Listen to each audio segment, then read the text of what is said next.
pembenahan sekretariat ini dan penyelenggaraan pengangkut di sini. Saya sebagai yang menajam Ketua Umum menyampaikan terima kasih atas partisipasi teman-teman sekalian, baik secara langsung maupun tidak langsung. Yang kedua adalah kebersamaan kita sampai dengan saat ini, di mana ada beberapa hal yang memang mungkin menjadi perbincangan kita di grup sampai dengan keinginan untuk melakukan reshuffle kepengurusan. Karena bagi saya pribadi pun tujuan melaksanakan kongres itu adalah dalam rangka menyehatkan kembali organisasi. Setidaknya orang-orang yang di dalam sehat lebih dulu, baru organisasinya bisa disehatkan. Meskipun kita bisa merasakan bahwa tantangan pemuda Demokrat hari ini jauh berbeda dengan 10-20 tahun yang lalu. Hari ini jumlah organisasi di Indonesia yang tercatat di Kementerian Dalam Negeri itu sudah 14.000. Jika kita tidak memiliki ketertarikan tertentu, maka kita hanya tetap bertahan di nostalgia marhain dan orangnya itu aja, tidak melahirkan generasi baru organisasi ini. Padahal judul utamanya adalah organisasi kader. Nah, bagaimana dengan wajah kita 10-20 tahun mendatang kalau posisi kita masih seperti ini dengan model-model yang kalau saya bilang klasik ya, karena ini lebih ke era milenial. Nah, berharap juga sebenarnya dengan era digital ini memudahkan kerja kita di organisasi. Kita sebenarnya tidak perlu terlalu sering rapat sebenarnya. Jika mesin digital kita aktifkan untuk mengaktifkan kerja organisasi. Artinya pembatasan wilayah domisili memang bagi saya sendiri tidak jadi soal kalau meskipun satu di Jogja, satu di Jawa Tengah, ada di Batam, di Samarinda, ada kayak Mulawudi di Kalimantan. Tapi mengambil peran-peran organisasi yang kira-kira saya sebagai wakil ketua, sebagai wasekjen, apa yang bisa saya lakukan. Nah, nanti tinggal operasi lapangannya kita mungkin pasang 1-2 orang yang itu kita berharap Bung Sekjen bisa mengantisipasi itu. Jadi penataan administrasi itu jauh penting karena setelah pengurusnya sehat, administrasinya harus sehat. Karena kongres ini kita bukan membuat lembaran baru, tapi melanjutkan rumusan-rumusan organisasi ADRT, peraturan organisasi yang menjadi menu pada kongres nanti. Nah, itu juga kita lihat sebagaimana konsolidasi DPD dan DPC yang sudah terjadi. Ada beda-beda penafsiran antara DPD dan DPC tentang pembentukan pengurus DPD maupun DPC. Kayak saya kemarin Bung Efti menyampaikan ke saya terkait dengan kebiasaan-kebiasaan yang dilakukan oleh kepengurusan sebelumnya, sehingga dia meminta kalau bisa ada peraturan organisasi tentang pengambilan keputusan di tingkat DPD. Artinya bahwa rumusan bersama dalam isi kepala kita ini penting antara ketua umum, ketua DPD, DPC, terus dengan kita di DPP itu jauh lebih penting, sehingga mungkin bagi saya setelah rapat ini kita adakan semacam rapat pleno diperluas lah dengan DPD dan DPC untuk melanjutkan. Jadi pasca kita ditetapkan lewat rapat pleno diperluas, setelah itu aturan-aturan organisasi kita yang ada di isi kepala teman-teman DPP mungkin belum dapat diterima baik, sehingga kita sepakati satu rumusan bersama dalam rangka konsolidasi yang dipercepat. Yang berikutnya adalah yang terakhir, mungkin kita harus pasang target kapan ini pelaksanaan kongres dilaksanakan, sehingga kita tidak habis energi untuk memikirkan program-program jangka panjang yang pada akhirnya orientasi kita akhirnya kemana. Itu penting, apakah kongresnya Januari atau apa, sehingga kita ada yang kita tuju, nah, tujuan itu yang atau kita tetapkan saja program pertama kita apa sih, membentuk provinsi seluruh Indonesia, membentuk separuh DPC seluruh Indonesia, lalu kongres yang lain sambilan, gitu. Sehingga kita tidak terbebani pikiran dengan seperti yang disampaikan Pak Mas Bendung, pembentukan UKM, operasi atau apa, anggaplah itu bonus dalam kerja kita, tapi target utama kita, sehingga legacy yang kita tinggalkan itu orientasinya juga jelas. Mungkin itu saja saya sampaikan, sehingga mungkin nanti kita kembali ke kita. Dan terakhir berkaitan dengan reshuffle, mungkin ini menjadi peringatan pertama dulu buat bung sekalian yang bersedia. Atau kalau memang diambil keputusan beberapa orang yang mungkin memiliki kriteria yang bisa diganti ya kita sepakati, tapi kalau tidak ya kita beri kesempatan satu kali lagi untuk mereka hadir. Mungkin begitu Bung, terima kasih. Ya. Waktu saya kembali. Baik, terima kasih. Apa yang disampaikan Ketua Umum tadi, saya menyoroti tentang DPD dan DPC.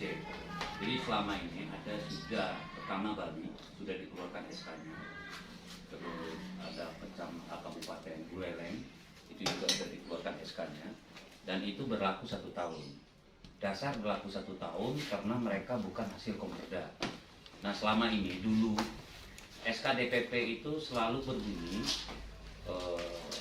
berlaku Komperda berikutnya, sehingga dampaknya adalah setelah mereka menerima SK bukan lagi 1 tahun atau 4 tahun, selamanya SK itu, sehingga konsolidasi di daerah itu tidak berjalan. Nah maka berdasarkan SK pertama yang dikeluarkan itu Kota Bekasi yang cuma setahun, supaya mendesak mereka melakukan konsolidasi supaya organisasi ini tidak digunakan hanya kepentingan sesaat, tetapi betul-betul digunakan untuk kepentingan konsolidasi.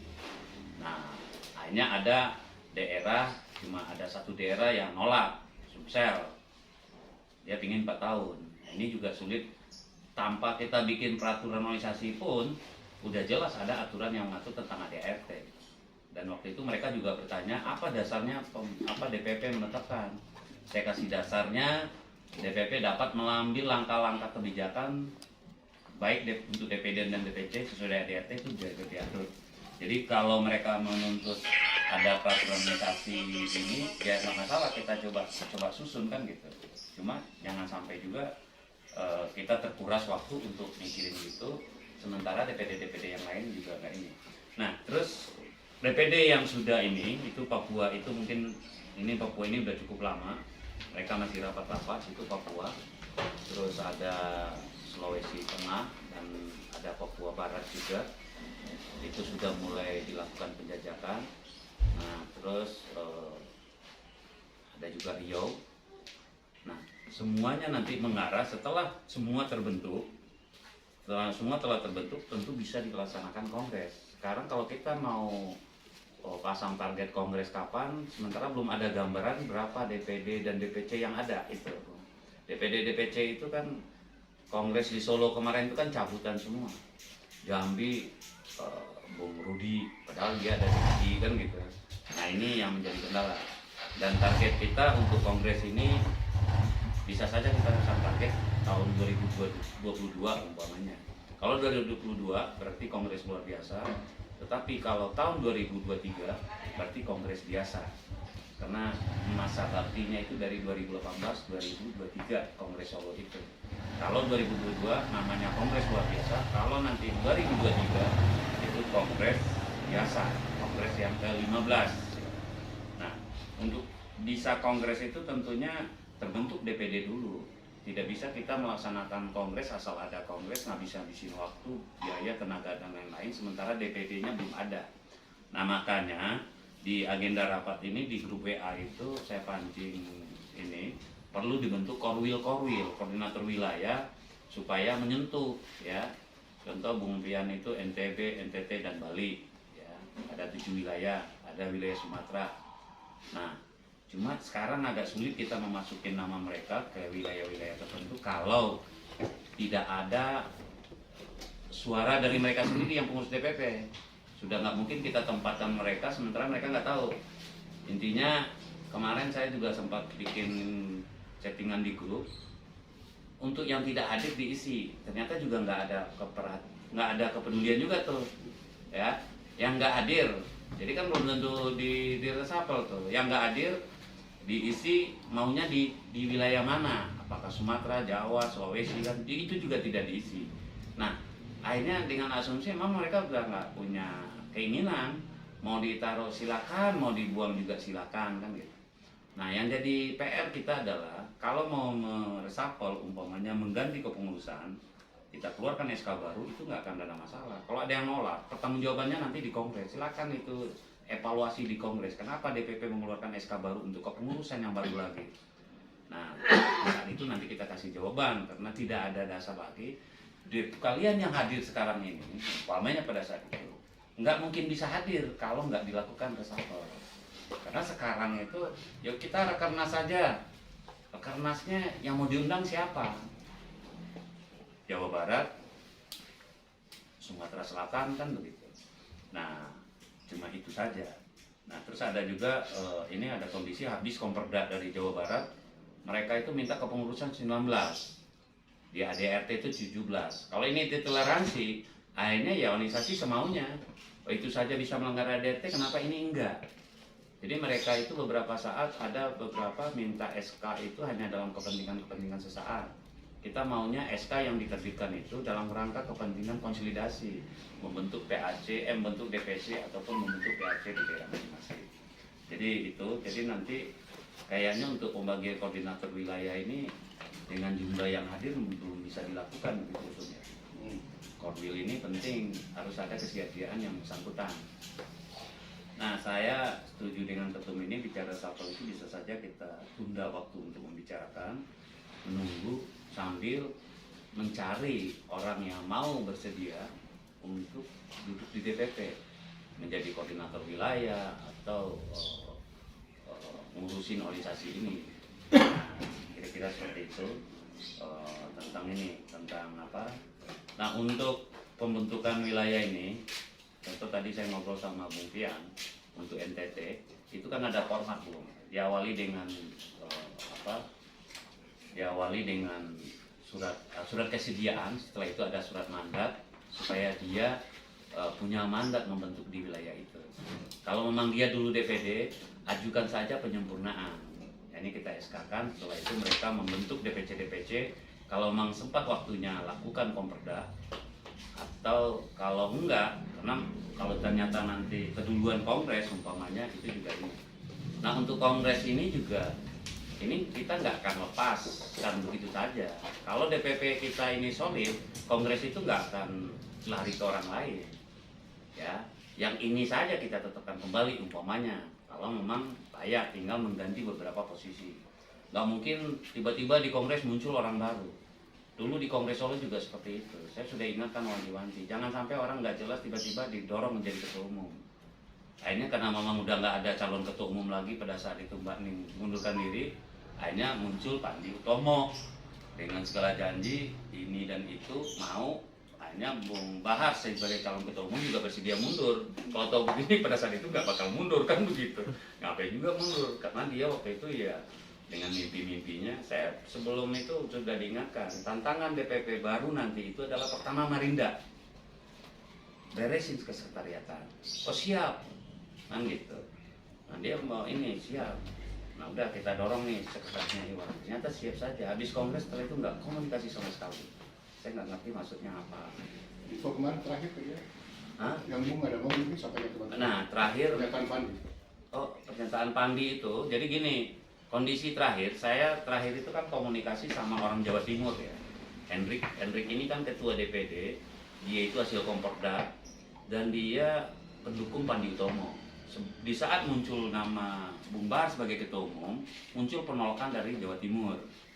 Nah, dengan perjalanan waktu ternyata Bung Bahar bekerja di grup ada namanya Pemuda Demokrat, itu kelompok yang dulu yang nolak itu kan suka muncul di situ, di share kegiatan-kegiatan.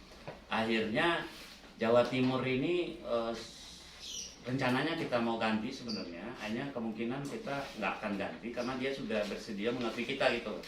Intinya nanti kalau ada kongres dia juga mau bersama-sama. Nah pernyataan dia terhadap Pandi Utomo itu dengan kondisi ini dia menyalahkan tindakan yang dilakukan oleh Hendrawan dan dia klarifikasi bahwa Pemuda Demokrasi itu dia tidak tahu sama sekali kan gitu. Nah ya intinya secara tidak langsung dia sebenarnya sudah nggak keberatan dengan Bung Bahar. Intinya dengan dimasukin Hendrik ke grup forum itu juga tidak masalah kan, tidak masalah bagi dia. Jadi kesimpulannya untuk masalah ada Pandi Utomo hasil Kongres Solo, terus ada Bung Bahar hasil rapat pleno yang diperluas yang menggeser Pandi Utomo yang tidak aktif itu, sekarang masalah itu nyaris sudah tidak ada. Jadi Jawa Tengah juga malu-malu ingin dihubungi, cuma saya kesulitan menghubungi nomornya yang mana. Nomornya kan diganti terus, nggak jelas, nggak ada nomor yang bisa dihubungi. Jadi untuk membentuk DPD, menghubungi DPD yang sebelumnya mencoba ke Pandi Utomo itu sudah bukan lagi masalah.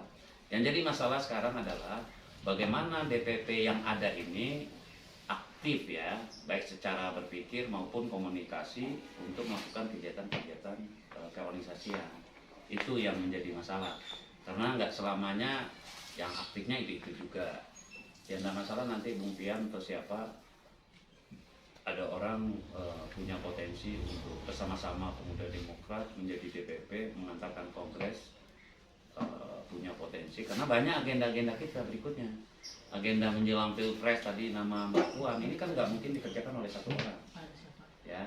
Atau agenda seperti Bung Pian mau bikin koperasi, pasti banyak agenda. Terus kita mau audiensi 5 orang di DPP-nya yang hadir cuma 5 orang kan juga. Ini juga orang-orang itu kan ini perlu juga saya pikir penambahan orang yang punya potensi dan punya keinginan.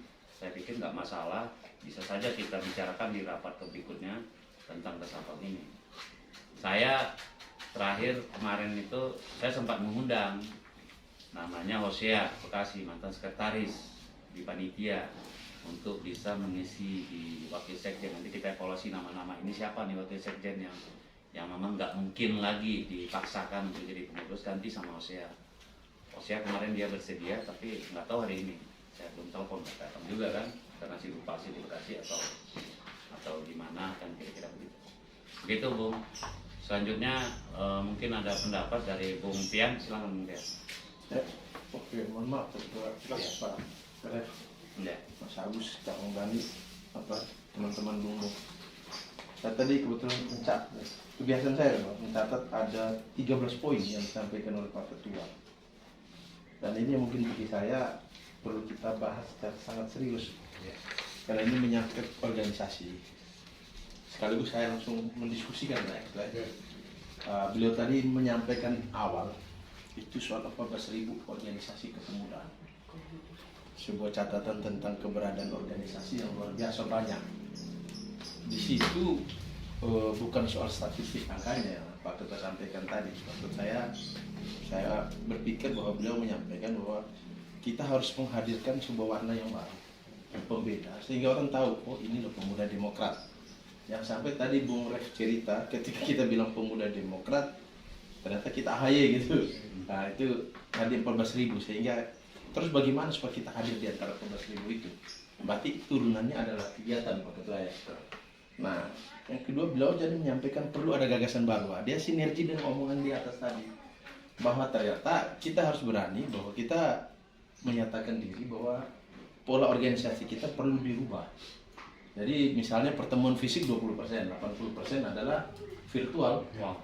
Misalnya sekolah, terus juga pendekatan inovatif, materinya jangan berat-berat. Soalnya teman-teman milenial malas kalau cerita soal, wah ini dulu Bung Karno pidato begini. Mas Agus tahun masih kecil dulu lihat pidato itu kan berat bagi orang. Bagi mereka yang penting mudah ditelan, mudah dicerna. Banyak poin yang tadi beliau sampaikan dan itu wajah organisasi kita ke depan. Poin keempat, beliau menyampaikan bagaimana ketika kita membranding dan wajah organisasi itu kemana. Kita ini mereknya apa, jenis kelaminnya apa, wajahnya gimana. Jangan sampai, ini kelima lagi, karena wajah organisasi itu dan kita terjebak dengan zaman yang modern, kita harus memaksimalkan organisasi dalam teknologi dalam konsolidasi organisasi. Hal ini berkenaan dengan Bung Revi bilang tadi, Kang tadi menyampaikan bahwa kita susah mengkonsolidasi di daerah karena soal alat komunikasi. Kita tidak usah berpergian jauh, baik kita kembali mereview nomor-nomor dengan berkomunikasi dengan senior-senior, misalnya siapapun itu, mau event Hendro Yaman, Mbak Ning, siapapun itu.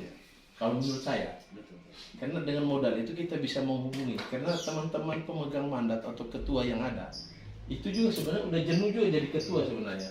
Kan dia jadi ketua tanpa kegiatan apa-apa, duduk-duduk pas dia lihat Pemuda Demokrat, saya ketua Pemuda Demokrat, dia sendiri bingung juga wajah dia apa gitu ya. Itu saya alami ketika saya tanya siapa ketua Pemuda Demokrat NTB, Bung Eman ternyata di anggota DPRD. Dia bilang saya kalau itu ganti anak-anak muda lah.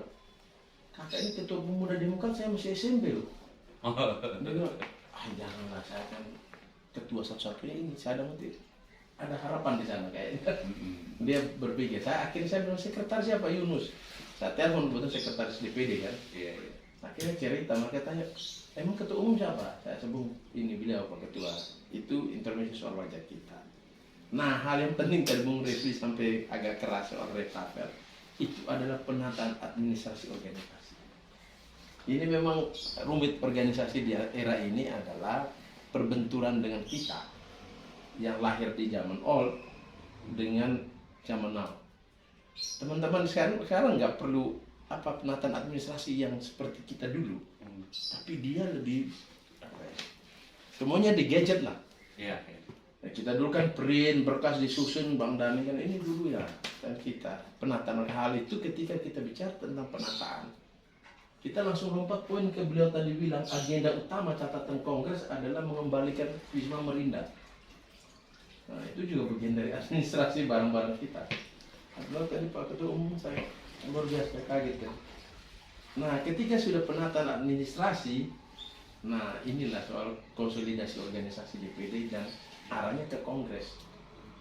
Nah, ketika kongres bayangan saya, mohon maaf Bung, ini Ref dan Pak Ketua termasuk nasional Mas Agus, saya itu membayangkan adanya sebuah badan pekerja. Korwil sebagai toolsnya. Artinya kenapa badan pekerja? Saya membayangkan langsung dipimpin oleh Pak Ketua sekalinya badan pekerja, sehingga pertanyaan Pak Ketua tadi, berani nggak kita ini menetapkan tahun kongres tanggalnya? Bung Refli dengan berbagai aturan tadi, betul kita harus menjawab itu, mensiasatinya gimana? Nah, ketika kita sudah berani menetapkan kongres, itu memaksa badan pekerja bekerja secara maksimal. Langkah-langkah yang tadi Bung Refli jelaskan, kita misalnya kita badan pekerja, tapi karena sebutkan semua nama,